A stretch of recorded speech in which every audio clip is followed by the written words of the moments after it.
천재인가요? 그래서 시그마를 통해서 이렇게 쓰시면 되고, 통계학에서는 K보다는 주로 I를 쓰기 때문에 I를 이용해서 이렇게 간단히 표시할 수 있다, 이런 얘기고, 니네가 중1 과정부터 존나 상태가 안 좋을 것 같아서 이렇게 잘 준비해 놨잖아. 도수 분포표에서의 평균을 정의하죠. 야, 얼마나 착해요. 제가 중1 때 배웠죠. 이런 얘기 안 하잖아요. 안 배웠을 것이라고 간주하고 하겠습니다. 여러분들 도수 분포표는 이렇게 안 생겼을 거야. 너네가 배웠던 거는 어떻게 생겼냐면, 여기에 뭐 75에서 80, 80에서 뭐 85, 85에서 90 이렇게 구간으로 정해져 있을 거예요.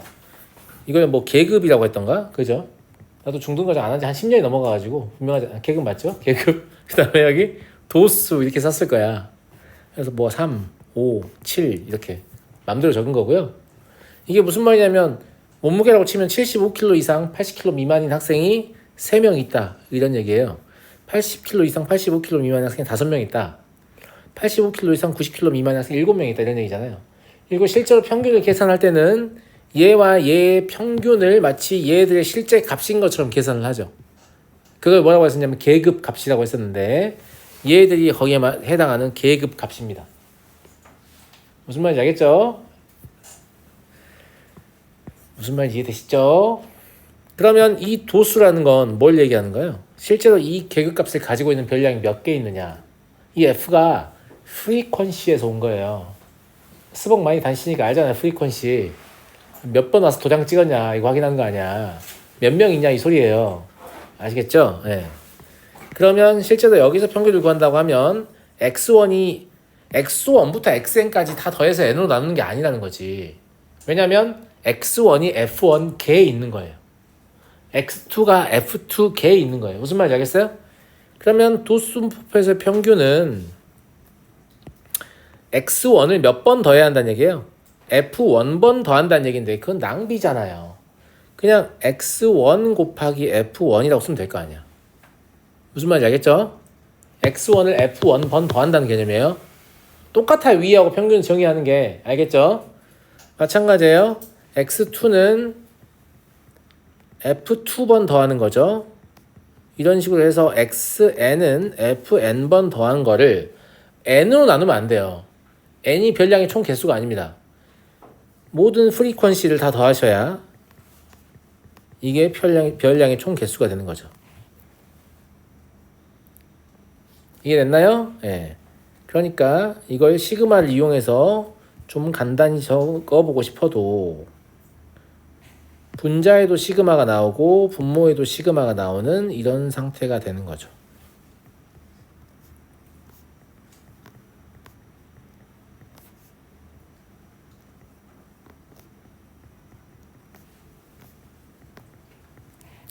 이게 좀 귀찮으니까 이렇게 쓰는 걸 조금 더 선호합니다. 이 라지 n을 써가지고요.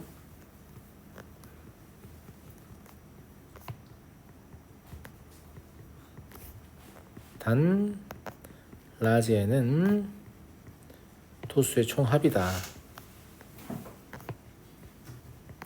이렇게. 기호는 복잡해 보이지만 실제 내용은 그렇게 복잡한 게 아니기 때문에 거부 반응까지 일으키실 건 없을 것 같고요. 이해하시겠죠?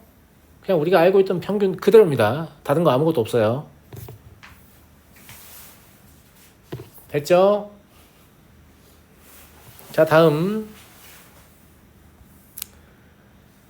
3포도를 보겠습니다. 3포도 배우셨죠? 중3 2학기 과정에서. 산에 있는 포도 아니죠?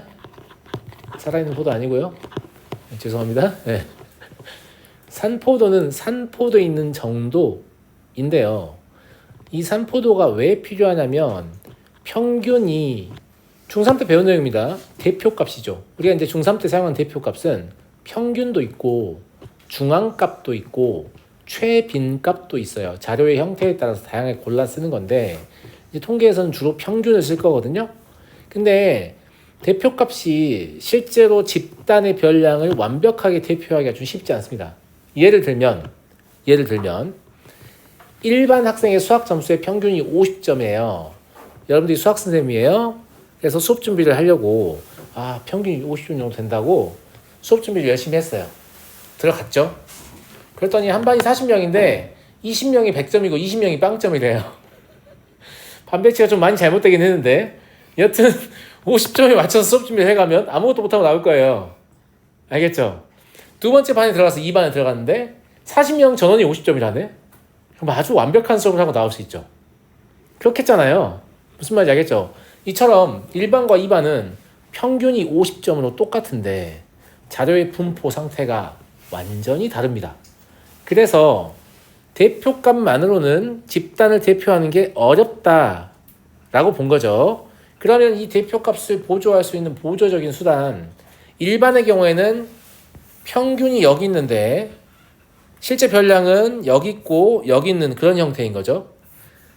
2반의 경우에는 평균이 여기 있는데 실제 별량도 여기 있는, 전부 다 여기 모여 있으니까 이런 형태인 거죠. 맞아요? 이런 걸 산포도가 크다라고 표현합니다. 이런 걸 산포도가 작다고 표현해요. 내가 아까 산포도는 뭐라고 했어요? 별량이 평균을 중심으로 흩어진 정도. 얘는 많이 흩어져 있잖아요. 맞아요? 얘는 아예 흩어져 있지 않잖아요. 이거를 수학적인 값으로 표현을 하고 싶은 거예요. 이 수학적인 값으로 표현할 때 우리가 주로 쓰는 게 뭐냐면 스탠다드 데비에이션, 표준 편차입니다. 무슨 말인지 알겠죠? 예. 자, 물론 처음부터 그것을 사용하려고 한 것은 아니고 우리 이제 뭘 사용하려고 했냐면 편차를 쓰려고 했었어요. 근데 편차는 별량에서 평균을 뺀 거거든요. 뭐라고요? 이거 중3 때 배우는 내용이라서 다시 하는 게 좀 그렇긴 한데 편차는 별량에서 평균을 뺀 거란 말이에요. 이걸 가끔 평균에서 별량을 빼나 이렇게 헷갈리는 친구들 있는데 이거 가나다 순이에요. 헷갈리지 마세요. 별량에서 평균을 빼는 거란 말이에요. 이게 편차야. 근데 평균을 보조하는 수단으로서 편차를 갖다 쓰면 문제가 생기죠. 무슨 문제가 생기냐? 편차의 개수가 별량의 개수만큼인데 이럴 거면 평균을 왜 갖다 쓰는 거야? 무슨 말인지 알겠어요? 평균이 생각보다 되게 효율적인 도구인 게 잘 봐요. 누군가 너네한테 아니지 너네가 나한테 내가 너네 학교의 수학선생님이야. 선생님 우리 반 시험 잘 봤나요? 그러니까 선생님이 1번은 몇 점이고 2번은 몇 점이고 3번은 몇 점이고 4번은 몇 점이고 이렇게 해서 40분까지 몇 점인지 불러줘요. 그럼 듣는 순간 잘 봤군 이런 판단이 듭니까? 안 들어요. 안 든다고. 야 학교 평균 50점인데 우리 반 평균 65점이야. 우리 개 잘하네요? 이런 생각이 들잖아요. 맞잖아. 그러니까 별량을 상대방에게 직접 전달하는 것보다 대표값을 전달하는 게 훨씬 효과적이란 말이에요. 전달하는 별량 자체가 줄어들기 때문에. 근데 이 별량이 불완전성을 가지고 있다고 해서 그거에 보조하는 수단으로 편차를 전달할 건데 편차가 별량의 개수만큼 있다면 대표값을 도입한 목적이 사라질 거 아니겠습니까? 여기 듣고 있나? 그래서 그럼 편차의 대표값을 만들면 되는 거 아닌가? 라고 생각해서 편차의 평균을 내봐야지 하고 다 하면 무조건 0이 됩니다. 편차의 평균은 당연히 0입니다. 편차의 평균이 0이 나오면 여러분들이 별량을 잘못 계산하셨거나 편차의 총합을 더하기를 잘못하신 거예요. 내 말 무슨 말인지 알겠죠? 그러면 얘를 평균을 낼 수가 없잖아. 항상 0이니까 어떡하지? 이렇게 고민하다가 제곱해서 평균 내면 되겠네. 부호가 다 양으로 바뀌니까. 그게 분산입니다. 그런데 분산은 실제로 업스케일 돼 있어요. 값이 제곱하는 바람에 커져 있죠. 그러니까 과장된 표현을 하고 있겠죠. 산포도를. 그거 원래 크기를 돌리고 싶어요. 분산의 양의 제곱근을 쓰면 되겠네. 그게 표준 편차입니다. 여러분들이 무지성으로 외우면 생각이 아무것도 안 나. 내가 지금 평균이 왜 불완전하고 그거에 보조하는 수단으로 왜 표준 편차를 만들게 되었는지 그 역사를 말을 해줬잖아. 이걸 잘 귀담아 들어요. 그럼 시간이 지나도 생각이 다 나요. 안 날 수가 없는 거 아니야. 무슨 말인지 알겠어요? 자, 그러면 산포도의 정의 써보겠습니다. 별량이 평균을 중심으로 흩어진 정도요.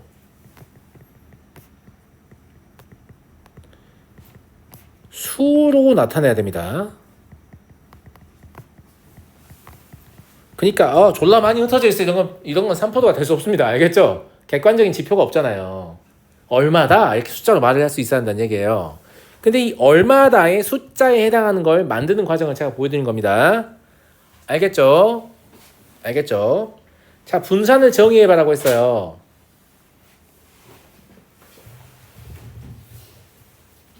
분산에서 이 기호 있잖아요.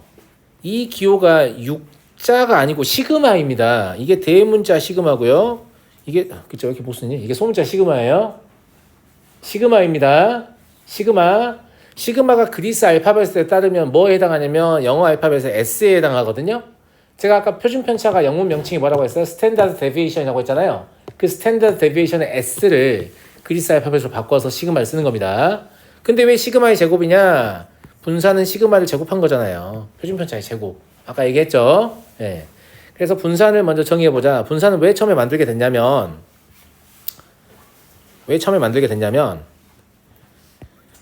편차의 대표값을 만들고 싶은데 편차의 평균을 내려고 다 더하면 어떻게 된다 그랬죠? 0 된다 그랬죠. 그래서 더해서 0 되는 걸 방지하려고 제곱해서 더한 거예요. 그럼 편차는 첫 번째 편차는 x1에서 평균을 뺀 거죠. 얘를 제곱하는 겁니다. 두 번째 편차는 x2에서 또 평균을 뺀 거죠. 얘를 제곱하는 겁니다. 얘들 다 더해서 xn에서 평균을 뺀 편차까지 전부 다 제곱해서 이걸 별량의 개수로 나누시면 이게 바로 뭐가 되냐면 표준 편차가 되는 거죠. 아니, 분산이 되는 거죠. 제곱된 상태. 알겠죠? 그러면 얘도 마찬가지로 시그마를 이용해서 표현하는 게 더 편리하겠다.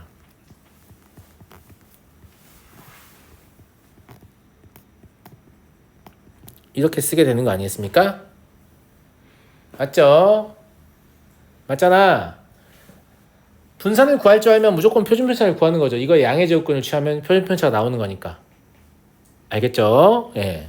근데 이 분산을 구하는 식을 좀 자세히 뜯어볼 필요가 있어요. 굉장히 유용하거든요. 자, 뭐가 유용하냐?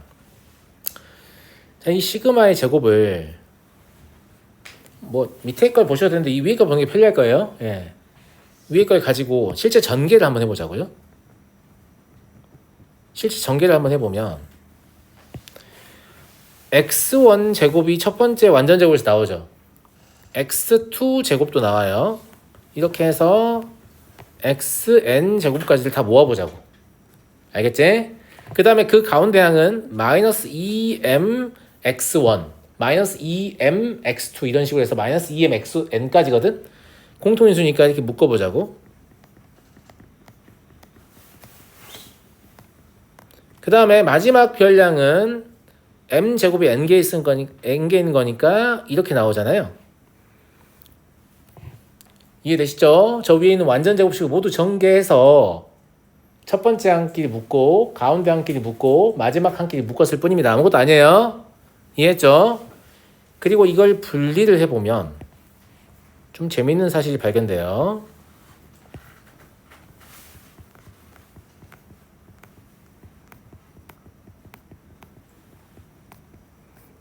이게 하나 나오고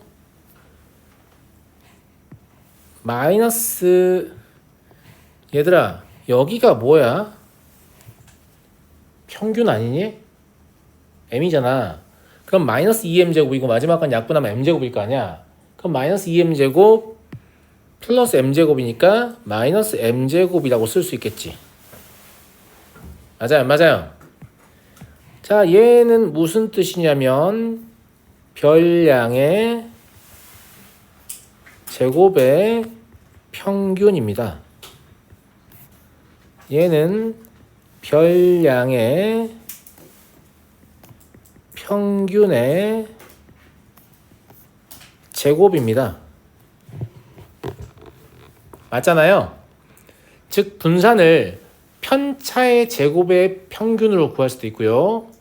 별량의 제곱의 평균 마이너스 별량의 평균의 제곱으로 구할 수 있습니다. 즉 분산을 구하는 방식은 두 가지가 있다는 거죠. 이해됐니? 그래서 분산은 편차의 제곱의 평균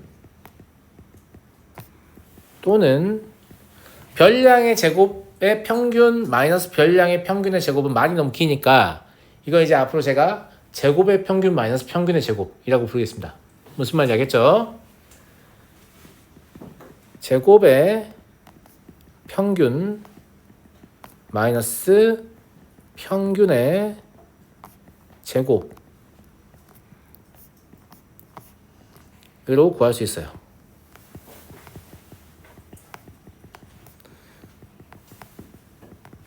그러니까 분산을 구하는 방법이 이제 여러분에게 몇 가지 있는 거예요? 두 가지 있는 거고요. 이 둘 다를 유연하게 쓰실 수 있어야 돼요.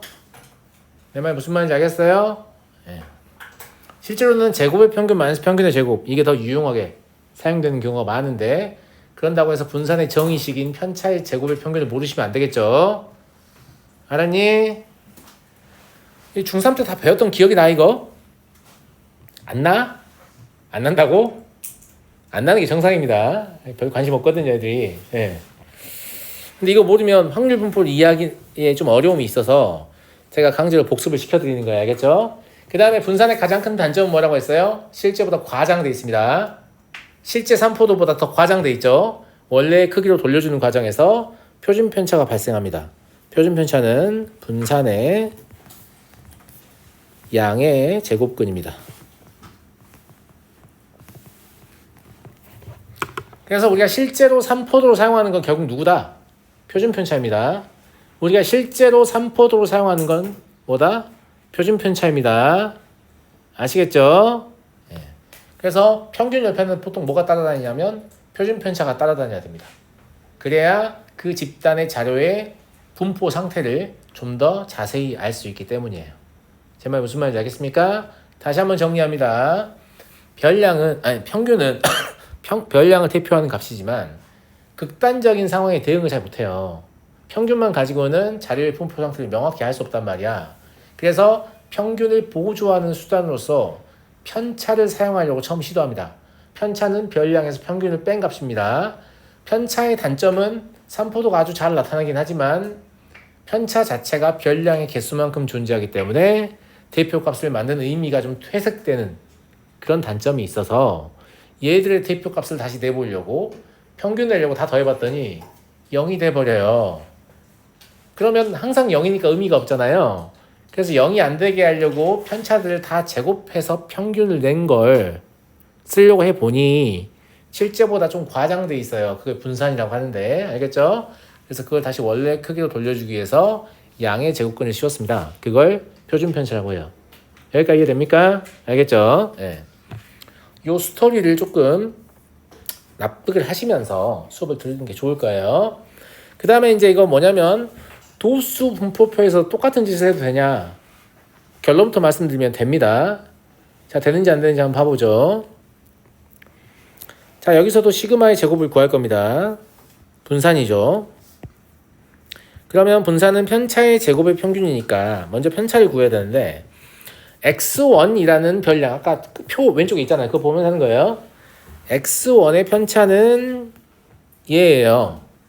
근데 얘를 제곱해서 더할 거잖아요. 그냥 더하면 0 되니까. 근데 얘가 몇 개 있다고요? f1개 있어요. 그러니까 여기다가 f1을 곱해야 돼요. 아무 생각이 없는 게 뭐 f1에서 제곱하고 있고 난리인데 뭐 진짜 뇌가 없는 거예요. 왜 그러는 거야? 알겠지? f1은 이 별량이 존재하는 개수를 얘기하는 거예요. 마찬가지로 x2-m의 제곱 f2 이런 식으로 계속해서 더해 나가면 되겠죠. 그러면 xn-m의 제곱 fn 얘를 라지 n으로 나누면 돼요. 라지 n 뭔지 저 위에 나와 있잖아요. 이해됐죠? 그래서 얘는 라지 n분의 1 하고 시그마 i는 1부터 n까지 xi 마이너스 m의 제곱 fi다. 이렇게 쓸 수 있는 거예요. 다르다고 생각하시면 안 돼요. 나열된 별량의 분산 구하는식하고 아무 차이 없습니다. 편차의 제곱의 평균인 거죠. 지금 뭐라고 써 있는 거냐면 편차의 제곱의 평균이라고 읽으시면 됩니다. 그냥 무슨 말인지 알겠죠? 분산의 정의식이라고 제가 부릅니다. 편차의 제곱의 평균. 자, 그러면 도수 분포표에서도 여전히 이 시그마의 제곱을 제곱의 평균 마이너스 평균의 제곱을 쓸 수 있는가를 확인해 보겠습니다. 알겠죠? 분산의 변형식을 쓸 수 있는가.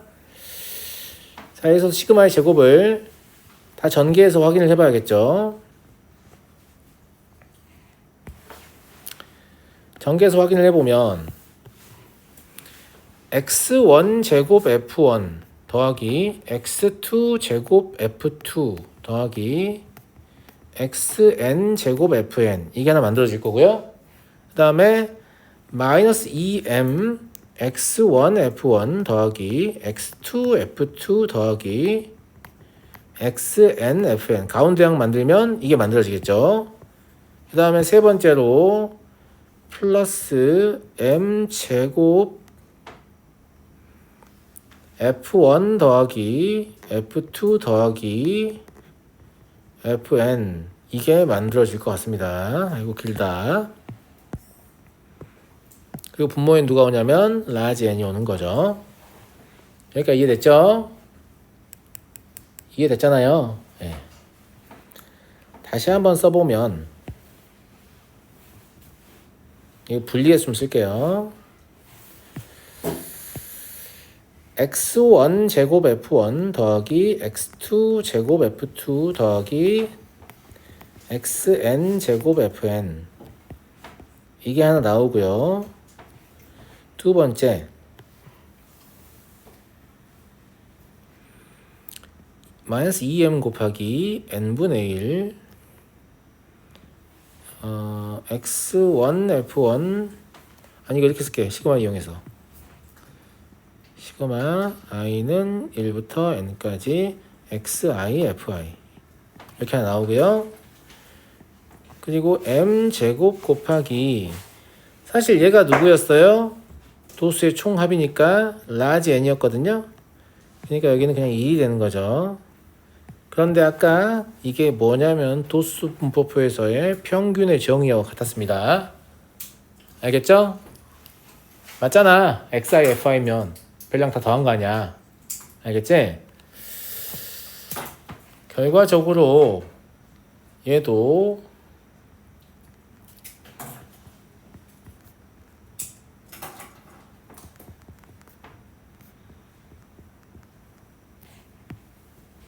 xi의 제곱 fi 마이너스 m제곱 이렇게 되는 거고요. 얘도 지금 별량을 제곱해서 평균 낸 거죠. 별량의 제곱의 평균입니다. 얘는 별량의 평균의 제곱입니다. 그래서 여전히 분산의 변형식을 사용할 수 있다라는 걸 확인할 수 있죠. 이해되시죠? 제곱의 평균 마이너스 평균의 제곱을 쓰시면 된다. 이런 얘기입니다. 결론은 나열된 별량의 평균이든 도수 분포표로 제시된 별량의 평균이든 혹은 분산이든 구하는 방법의 차이가 있다 없다? 없습니다. 없어요. 그리고 제가 지금 앞에다 막 이게 쓰고 있는 걸 불편하게 느끼시면 안 됩니다. 불편할 게 뭐가 있어 이게 지금. 아주 명백한 기호들인데 알겠지? 자 문제 봐볼게요. 10개의 별량 x1부터 x10까지 합이 10이고 제곱이 170일 때 평균과 표준 편차를 구하시오. 일단 평균은 아주 쉽게 구할 수 있습니다. 왜냐하면 평균 어떻게 구하는 거예요? 10분의 x1부터 x10의 합을 구하는 건데 문제에서 합이 10이라고 했으니까 1이겠죠. 이해됐죠? 그 다음에 분산은 어떻게 구한다고 했냐면 여기서 바로 변형식이 나오잖아요. 제곱의 평균에서 평균의 제곱을 뺀다고 했어요. 그래서 제가 뭘 준 겁니까? 별량의 제곱의 합을 준 거죠. 170이다. 그러면 17에서 1 빼는 거니까 16이네요. 따라서 표준 편차는 얼마가 된다? 분산의 양의 제곱근이니까 4가 되겠습니다. 이해하겠어요? 만약에 분산의 변형식을 모른다면 편차의 제곱의 평균을 구하는 과정이 굉장히 괴로울 것 같지 않습니까? 맞잖아. x1 마이너스 1의 제곱 더하기 x2 마이너스 1의 제곱 더하기 이걸 다 하면 답이 나오긴 나오겠지만 알겠죠? 예. 제곱의 합이 이미 주어져 있기 때문에 이렇게 구하는 게 좋겠지. 됐니? 두 번째, 이건 지금 뭐냐면 x1부터 xn까지의 평균과 표준 편차가 나와 있거든. 맞잖아. 근데 각 별량을 제곱하고 2배한 거의 평균을 구하시오 라는 얘기예요. 이건 두 개가 짬뽕된 건데, 일단 모든 별량을 2배한 거의 평균은 당연히 평균의 2배하고 같습니다. 그러니까 얘의 평균을 구하라는 말은 사실은 x1 제곱, x2의 제곱, xn의 제곱의 평균을 먼저 구한 다음에 곱하기 2를 해라. 이런 말로 해석하면 되겠죠. 여기까지 이해되지? 맞잖아. 니네 수학점수 다 2배로 튀겨주면 평균점수 2배 될 거 아니야. 예. 그런데 제곱의 평균을 구하는 얘기니까 아까 분산의 변형식이 분산은 제곱의 평균 마이너스 평균의 제곱이었잖아요. 그럼 제곱의 평균은 분산에다가 평균의 제곱을 더하면 되네요. 맞아요, 안 맞아요? 맞잖아. 맞지? 예. 그러니까 x1 제곱 더하기 x2 제곱 더하기 xn 제곱을 n으로 나눈 값은 분산 누구예요? 5의 제곱이죠? 여기에다가 평균 더하면 되는 거 아닙니까? 평균의 제곱 맞죠? 그럼 169에다가 25 더하는 거예요? 194네요. 따라서 구하는 값은 2배만 하기로 했잖아. 194 곱하기 2니까 388이다 라는 사실을 알 수 있습니다. 얘도 결국 뭘 물어보는 거예요? 분산의 변형식 물어보는 거죠. 예, 분산의 변형식 물어보는 문제들이 꽤 됩니다. 왜냐하면 실제로 확률 분포를 다룰 때 굉장히 유용하게 사용되기 때문입니다. 이해됐나요? 자, 다음 이 뒷장은 제가 오늘 무리해서 끝낼 마음이 별로 없어요. 왜냐하면 확률 분포를 이해를 못하시면 그 뒤에 설명하는 게 크게 의미가 없기 때문이에요. 알겠어요? 자, 일단 확률 변수라는 것을 정의해야 되거든요. 확률 변수라는 걸 정의해야 돼요. 확률 변수의 정의를 쓰라 라고 했는데 이게 이제 뭘 하자는 거냐면 어떤 시행을 하잖아요. 그러면 표본 공간이 있을 거 아니에요. 가령 주사위를 던지는 시행을 하면 1의 눈이 나온 사건부터 6의 눈이 나온 사건까지 6개의 사건이 있겠지. 맞아 안 맞아? 이 표본 공간 내의 각 근원 사건에 하나의 실수를 대응시키는 거예요. 무슨 말이냐? 1의 눈이 나오는 사건을 3에 대응시키자. 2의 눈이 나오는 사건을 7에 대응시키자. 이런 식으로 그냥 그 사건과 숫자를 연결하는 게 확률 변수의 개념입니다. 물론 뭔 소리야? 이거 왜 하는 건데? 이런 생각이 지금 드는 거 알고 있어요. 괜찮아요. 그냥 쭉 들으시면 돼요. 알겠지? 그래서 어떤 시행에서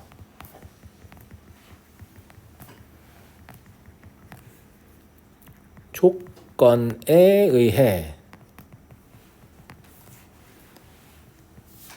표본 공간의 각 원소에 하나의 실수를 대응시키는 거예요.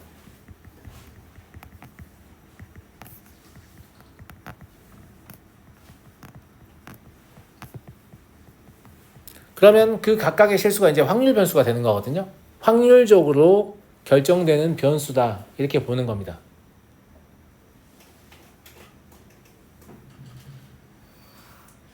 자, 이런 짓을 왜 하는지 잠깐만 여러분들 달래고 얘기할게요. 알겠죠? 예.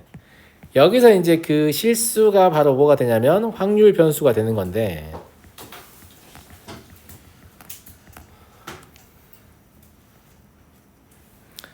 원래 이 통계학의 토대는 무엇이냐면 도박입니다. 도박이라고 왜 실수를 대응시켜야 되는 줄 알아? 주사위를 던져서 도박을 만들 거야.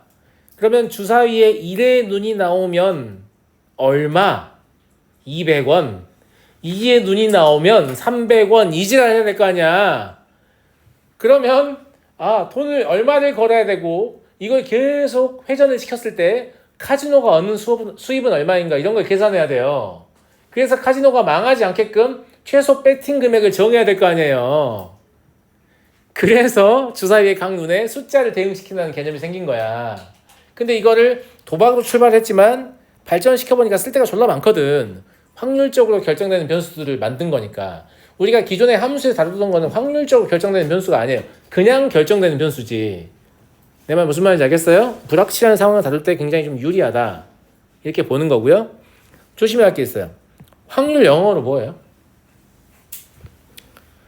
확률 영어로 probability라고 하죠. probable 하면 뭐가 일어날 것 같은 뭐 이런 느낌이잖아요. probability라고 하는데 여기 봐봐. probability라고 써있니? 아니지. 우리가 확률 변수라고 번역하는데 쟤들은 random variables라고 해. 뭐냐면 이 우리가 확률 변수라고 번역한 이 용어가 원래는 random이란 뜻이잖아. 무슨 말이냐면 표본 공간의 근원 사건에 어떤 숫자를 입히는데 그거 니네 맘대로 하는 거야. 이런 뜻이야. 물론 우리 맘대로 하지 않습니다. 문제를 출제하는 사람 맘대로 하는 거지.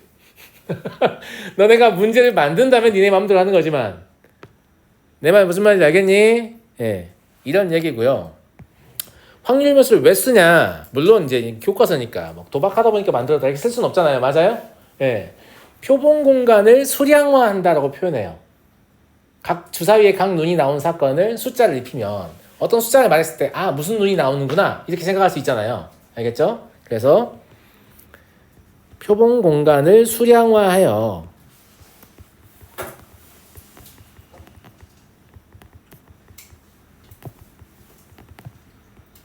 이렇게 하게 되면 여러 사건의 확률을 수학적으로 동시에 다룰 수 있게 됩니다.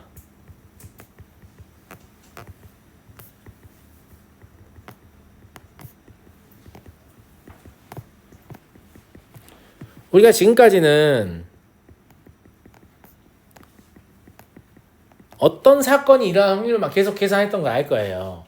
근데 이게 뭐 하고 싶은 거냐면 그런 확률의 세계를 함수로 끌어오고 싶은 거예요. 함수로 끌어오게 되면 모든 사건의 확률이 다 계산되어 있는 상태의 그래프를 얻을 수 있어요. 그걸 확률 질량 함수 혹은 확률 밀도 함수라고 불러요. 가면 갈수록 더욱 멘붕이 오고 있죠. 괜찮아요? 괜찮습니다. 막상 문제를 풀면 졸라 쉽기 때문에 괜찮아요. 쫄지 마시고. 확률 분포란 뭐냐? 아까 얘기했잖아요. 확률 변수.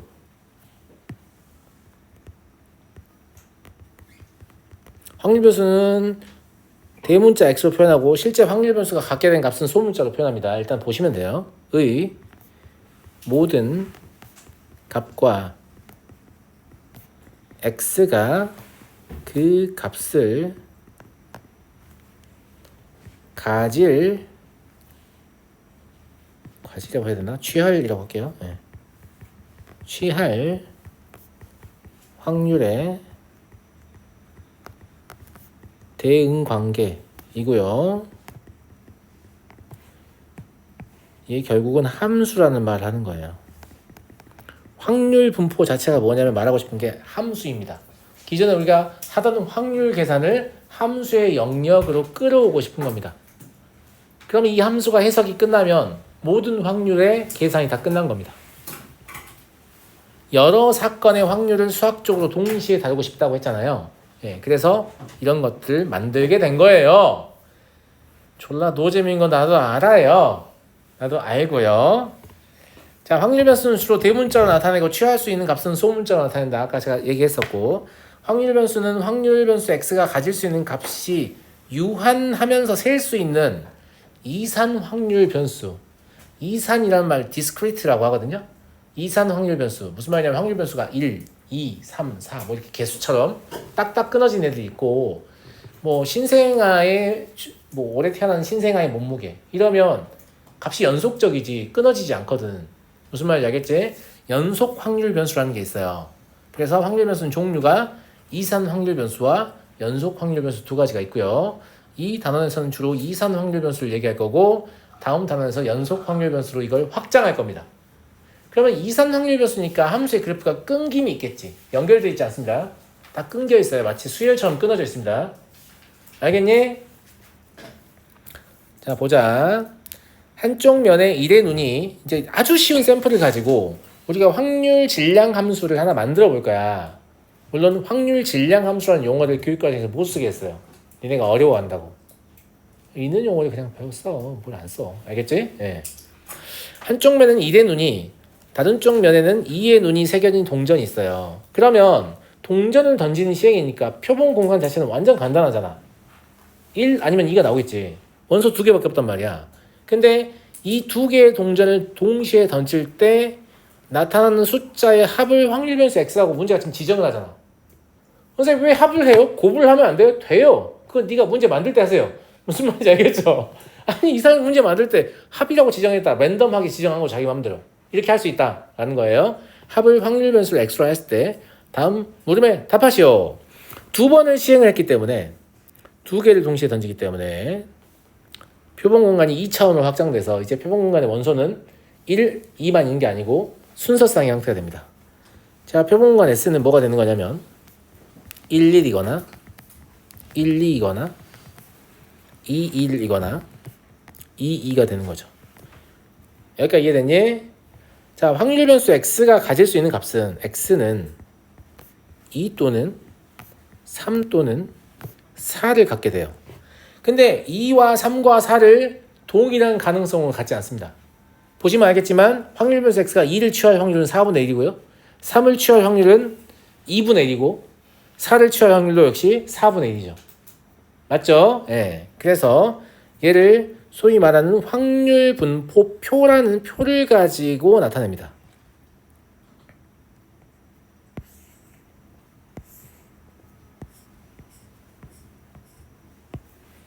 자, 확률 변수 x가 취할 확률은 px라고 쓰기도 하고 px는 k라고 쓰기도 하는데 이건 뭐 나중에 문제 풀면서 보시면 돼요.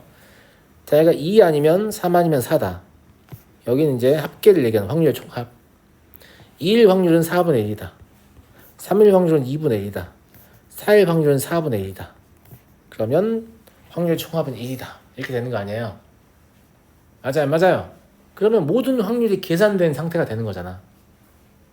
여러 사건의 확률을 동시에 다룰 수 있다고 했잖아요. 물론 이거는 되게 좀 표본공간이 작은 거여서 이게 무슨 장점이 있냐라고 생각하실 수 있겠지. 근데 스케일이 큰 거 가지고 설명하면 이해가 안 돼요, 또 이제. 그러니까 간단한 거 가지고 이해를 시도를 해보는 거야. 무슨 말인지 알겠죠? 이해되니? 그 다음에 얘가 일종의 함수 관계니까 그래프로 표현할 수 있을 거 아니에요. 그럼 그래프로 표현을 하게 되면 이런 느낌인 거죠. 여기가 이제 그 2일 때 확률이 뭐 두껍니? 2일 때 확률이 4분의 1, 3일 때 확률이 2분의 1, 다시 4일 때 확률이 2분의 1이니까 이런 느낌으로 여기가 2, 3, 4 x고요. 여기가 이제 p, x는 x 이런 식으로 표현하거든요. 여긴 4분의 1이고 여긴 2분의 1인 거죠. 그럼 실제로는 이 함수의 그래프는 이렇게 점만 찍히고 이렇게 점만 찍히고 이렇게 점만 찍히잖아. 점 3개밖에 없잖아요. 근데 이 확률의 분포 상태, 즉 확률의 상대적인 크기를 더 잘 알려면 이런 점의 형태보다는 이런 선분의 형태가 좀 더 유리하거든요. 그래서 확률 질량 함수는 이런 선분의 느낌으로 그려줍니다. 점도 찍어주고요. 무슨 말인지 알겠죠? 예. 그럼 확률 분포를 나타낼 수 있는 방식이 확률 분포 표도 있고 확률 분포의 그래프도 있고요. 근데 이게 함수인데 함수처럼 fx는 어쩌고 이따위로 못 쓰냐? 쓸 수 있습니다. 쓸 수 있어요. 예, 그렇게 쓰는 건 이제 확률 질량 함수를 이용한 표현이다. 이렇게 얘기하거든요. 근데 이 경우에는 쓰는 게 더 짜증나요. 자, 보세요. 그냥 실제로 그냥 스스로 쓰시면 돼요. 2를 넣었을 때 4분의 1 나오고 3을 넣었을 때 2분의 1 나오고 4를 넣었을 때 4분의 1이 나오는 함수를 직접 쓰시면 되고요. 예를 들어서 하나 제가 써보면 꼭 이렇게 쓸 필요 있다는 뜻도 아니에요. 알겠죠? 예. 4분의 2 마이너스 K 마이너스 3이다. 이거 뭐예요, 선생님? 그냥 쓴 거예요. 예. 실제로 2를 넣어보시면 이게 얼마 나옵니까? 4분의 1 나오죠. 3을 넣으면 2분의 1 나오고 4를 넣으면 다시 4분의 1 나옵니다. 오, 이거 어떻게 생각해 쓴 거예요, 선생님? 그러게요. 그냥 쓰는 겁니다. 근데 이런 거 쓰라고 안 하니까 걱정하지 마시고. 알겠죠? 이걸 굳이 보여드리는 이유는 이걸 쓰는 게 그렇게 쉽겠냐, 니네가? 뭐 그렇게까지 어렵진 않은데 아무튼 좀 불편해, 그지? 좀 불편하고. 두 번째로 모든 학생이 다 이걸 이렇게 쓸까? 아니겠지. 각자 졸라 많이 쓰겠지. 나눠서 쓰겠지. 진짜 아주 단순하게 이렇게 써도 됩니다. 저는 이렇게 생각할 능력이 없는데 어떻게 하죠, 선생님? 뭐 어떡하냐? 는 4분의 1, 2분의 1, 4분의 1 K가 2일 때, K가 3일 때, K가 4일 때 이런다고 틀리냐? 안 틀려요. 안 틀린다고 안 틀리는데 문제는 얘는 딱히 이거랑 뭔 차이가 있는 거예요? 무슨 말인지 알겠어요? 예.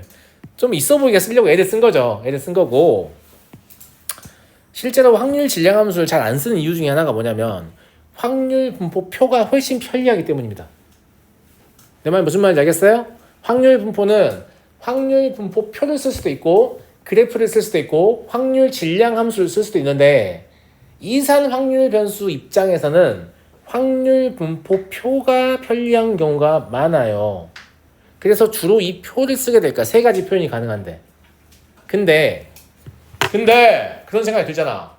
야, 표가 편리한 이유는 확률 변수가 3개 밖에 없어서 그런 거 아니야? 이게 유한하더라도 3,000개 있으면 그래도 표가 편리할 것 같아요? 그럼 선생님 종이만 길면 되죠, 이질하면서? 그거 아니잖아. 개수가 너무 많이 늘어나면 확률 질량 함수가 확실히 편하죠. 근데 여러분한테 그렇게 많은 개수를 묻지 않기 때문에 대부분은 확률 분포 표 선에서 끝날 겁니다. 하지만 연속 확률 변수는 확률 분포 표를 사용할 수 없겠죠. 아무리 좁은 구간을 정의하더라도 그 안에 취할 수 있는 실수는 양의 무한대로 발산하기 때문에 표의 형태로 표현이 불가능합니다. 걔는 반드시 확률 밀도 함수라는 함수를 써주셔야 되는데 그건 어떻게 쓰는 거냐? 니네가 쓰는 거 아니야. 걱정하지 마. 알겠지? 예. 표만 잘 만드시면 된다. 이런 얘기예요. 어쨌거나 확률 분포를 나타내는 방식이 3가지가 있다. 이런 얘기죠. 알아들었나요? 아쉽지만 오늘 여기까지만 해야 될 것 같네요. 내일 다시 내용 이어서 할 테니까 오늘 제가 알려준 내용 곰곰이 생각해 보시고 평균, 분산, 표준 편차 구하는 거 못 알아들으시면 안 됩니다. 이제 좀 간단하게 넘어갈 거거든요. 나올 때마다. 알겠죠?